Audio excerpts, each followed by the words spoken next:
തമിഴ്നാടിന്റെ 2026-27 സാമ്പത്തിക വർഷത്തേക്കുള്ള പ്രത്യേക കാർഷിക ബജറ്റ് കൃഷി കർഷക ക്ഷേമ മന്ത്രി ആർ വിനോദ് നിയമസഭയിൽ അവതരിപ്പിക്കുന്നു.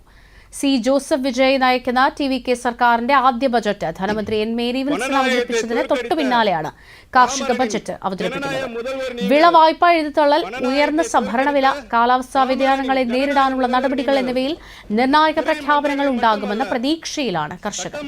ഇന്നലെ സർക്കാർ അവതരിപ്പിച്ച പൊതുബജറ്റിൽ കൃഷി കർഷക ക്ഷേമ വകുപ്പിനായി 14,984 കോടി രൂപ നീക്കിവച്ചിട്ടുണ്ട്.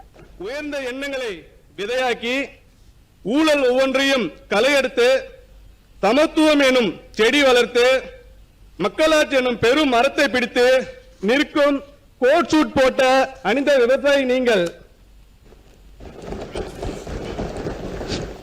விசில் என்பது ஒலி அல்ல, அது பாமரர்களின் மொழி, அதுவும் உலகின் பொது மொழி. തമിഴ്നാട്ടിൽ കാവേരി അടക്കമുള്ള വിഷയങ്ങളിൽ പ്രതിഷേധവുമായി DMK MLA-മാർ. കറുപ്പ് വസ്ത്രമണിഞ്ഞാണ് പ്രതിപക്ഷ നേതാവ് ഉദയനിധി സ്റ്റാലിന്റെ നേതൃത്വത്തിലുള്ള MLA-മാർ നിയമസഭയിലെത്തിയത്. പ്രത്യേക കാർഷിക ബജറ്റ് സഭയിൽ അവതരിപ്പിക്കുന്ന ദിവസം തന്നെയാണ് DMK-യുടെ പ്രതിഷേധം.